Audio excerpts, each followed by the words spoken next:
Hello guys, আজকে আমরা যাচ্ছি বিলশিতে বিলে এবং আমার সাথে আছে 2-3টা শালাবাবু।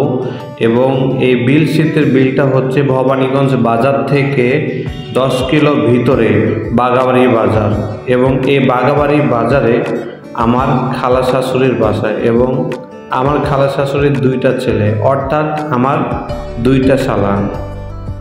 সো আজকে আমরা যাচ্ছি নৌকা নিয়ে বিলশিতের বিলে। অনেক পানি এসেছে, তাই নৌকা নিয়ে ঘোরার পথে বের হয়েছি।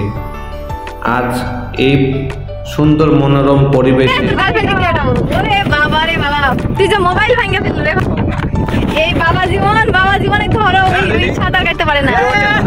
নাইম কিন্তু সাঁতার কাটতে পারে না, তারপরে অনেক চেষ্টা করেছে এবং আগে থেকে চেষ্টা করে এসেছে আমাদের সাথে সাঁতার কাটবে বলে।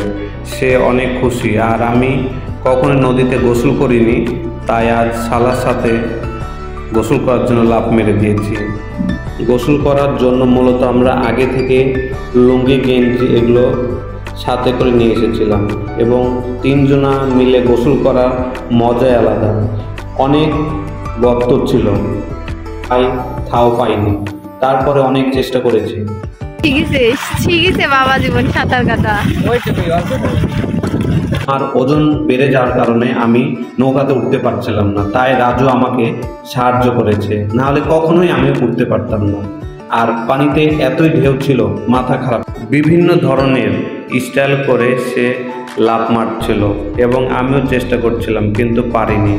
তাও আমি অনেক চেষ্টা করে কিন্তু এই নদীতে গোসল করেছি।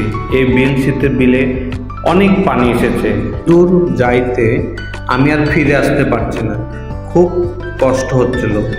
তাও অনেক চেষ্টা করে একটু দূরে গেছিলাম, দেন আবারও সঙ্গে সঙ্গে ব্যাক করে চলে আসি। আর সাঁতারতে না পেরে গা হাত পা ছেড়ে দিয়েছিলাম, দেন তারপরেও চেষ্টা করে নৌকার কাছে আসি। অনেকটাই কষ্ট হয়েছিল, অনেকদিন পর তো, তাই আমার বউ অনেক খুশি। সে পরে রাজু আমাকে পানিতে চাপ দেয় যাতে আমি পানি খাবো, কিন্তু না, আমি পানি খাইনি। আমার পরেই আবার নাইমকেও চাপ দিয়েছিল, কিন্তু নাইম পানি খেয়েছে। আর এ হচ্ছে মিনাজ, আমার দুলা ভাই, সে নৌকা চালাচ্ছে।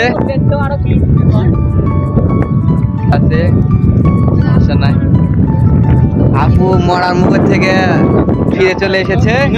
হ্যাঁ, আমি এখন ঠেলবো, একটু পরে আবার শুট করবো।